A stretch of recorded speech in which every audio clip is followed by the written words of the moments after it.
Hello children, welcome to Narayana live classes. Let's begin the another set of assignment. This is Sadhana worksheet 2. So now what is this? We have something here. Let me read for you. Water is precious and we should save it. Definitely, we need to save the water. But what is the question here? Tick correct the sentence that tells how we can conserve water and cross the sentence which we are not supposed to do. We are not supposed to do. No, water has to be conserved. So, what are the things we can do for conserving the water and what the things we are not supposed to do that. So, let me do this. This is quite interesting. Ignore leakage of taps and pipes. You know, if you just go in the kitchen, your sink, in your washroom, there is a one drop of the water. Every drop of the water is so important. Okay, are we supposed to ignore the taps? We are supposed to repair the taps, right? So one drop becomes a ocean. There's a saying, a popular saying. So ignore leakage of taps and pipes. No, it's a wrong sentence. So you have to keep wrong there. Is it clear? Coming to the second one, throw garbage in the river. How can you throw the garbage in the river? There are so many aquatic animals. You know, if you can see in the news channels, everything, there's a different companies who are just cleaning up the oceans. You have the tons and tons of plastics and the waste materials from the oceans, and all the aquatic animals, they don't know whether that's a eatable thing. They just take it up and they die. You know, actually, though we are the something superior multicellular organism, you can say human being, but what we are doing, we are just spoiling the earth. Do we have the right to stay on the earth? No, unless until we protect the earth and all the living organism who have the equal rights to stay on the earth, right? It's not only the humans. Every organism have the right to stay on the earth, and we need to protect all the creatures, right? Now coming to that, store rainwater in the tanks, definitely yes. Okay, rainwater harvesting is happening nowadays. It is yes. Next, use buckets and mugs to take bath instead of shower. True, that you have to do. You can't on it up and you can't take the shower. Okay, the shower, whatever is coming, you need to take the help of the bucket. Do not wash clothes in the river. Never. The detergent, you know, the detergent which is used in the soaps, you know, that is very dangerous for aquatic animals. So these all three are S. You have to carry on with that to protect our water bodies. Okay, now let's go for the next one. Match the following. Multi-purpose projects in India, and where these multi-purpose projects are built, what they want the answer from you, that they given some multi-purpose projects here and you need to match on which river it is constructed. What do you mean by multi-purpose project? It's not only one dam, it's a multi-purpose project. When we talk about multi-purpose project, electricity is generated, irrigation for the nearby villages, irrigation for the domestic use, for the domestic use and for the farming. Okay, and with the other activities, that is fish cultivation. Okay, fishing cultivation is also happening there. So all these three categories is, you can say that it's of a multi-purpose project, right? So now first is Hirakund Dam. Where is Hirakund Dam? Hirakund Dam is in Odisha and it is considered on Mahanadi. So let me see, where is Mahanadi? C is the answer. Clear? Now coming to Bakranagar Dam. Bakranagar Dam is constructed on the Satluj River. Okay, river Satluj. River Satluj. A is the answer. Clear? This was the first dam was constructed during the first Prime Minister of India, Pandit Jawaharlal Nehru. Nagarjuna Sagar Dam. This is constructed on River Krishna. River Krishna. D. D is the answer. Now Mettur Dam. Mettur Dam is constructed on Kaveri River. Okay, let me see, where is Kaveri River? Okay. B is the answer. Is it clear, children? What is multi-purpose, on what river it was constructed? Is it clear for you? Now coming to the third one. Mention any two uses of the following minerals and metals. Mention any two uses of following minerals and metals. Okay, here some minerals and metals are given for you and you need to understand what are the uses of that particular thing. First, coal. Coal is used for the thermal energy, right? Thermal energy, with that what you can say, electricity is produced, and the steam, with that there's even now in India you have the steam engines still working on the railways. So here thermal energy for producing electricity and the steam engine, coals. Okay, coming to mica.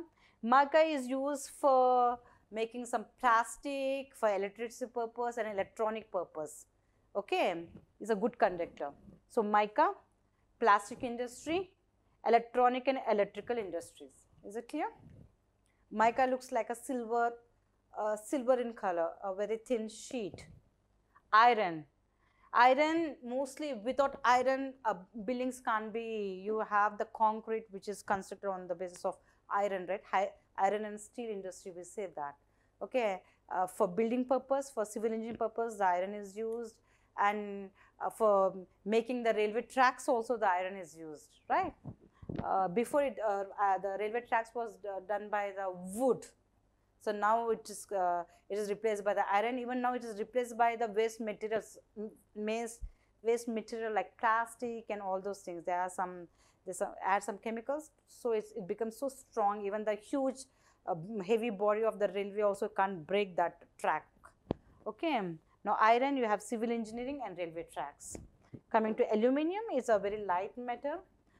The aeroplane parts, and many aeroplanes are made by the with the aluminum. And you have, if you see in your kitchen also, there are some utensils made up of aluminum. Okay, so aeroplanes and the kitchen utensils. Is it clear? Coming to petroleum, definitely electricity also produced from petroleum, and for the running of your locomotives also. So transportation is nothing but a locomotive, transportation fuel, and electricity generating. Is it clear? Okay, let's go for the next slide. Be creative. Okay, now what is this all about?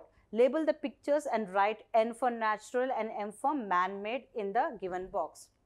They're given some pictures here. You need to understand what is a natural thing, which has actually, a natural thing is it just came naturally. It's not actually made by a human or a man. Okay, now this is made by a man. From the industry we got it this. And what is a natural thing? We need to understand the picture, and we need to write N and M. M for man-made and N for natural. Okay, plastic is M, man-made. Wool again is a man-made. Fur is definitely a nature. And wood is a nature. From the trunks of the barks of the tree you get the wood, nature. Sand again by the nature. Petroleum is a man-made.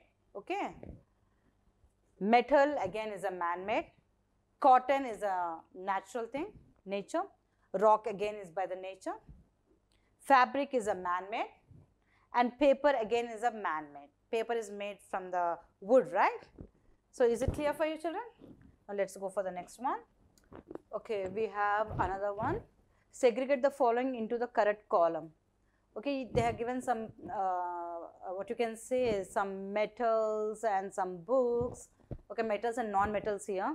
Okay, aeroplane, paperclip, kite, books, coins, cloth, mountain, forest, building, soil. So what is the question here? Metals and non-metals. You need to understand what comes under metal, what comes under non-metal. Okay, by seeing this here, aeroplane is a metal, coin is a metal, and paperclip. Not paper, but clip is given. That's the reason this three comes under the metal. Under non-metal, you have the kite, books, clothes, mountain, forest, and building and soil. So building, if they said building material, maybe we can consider as a metal, but it's just a building, so we consider as a non-metal. Is it clear? There are some phases here which are metals and non-metals. You need to write under which comes under metal and which comes under non-metal. Is it clear, children?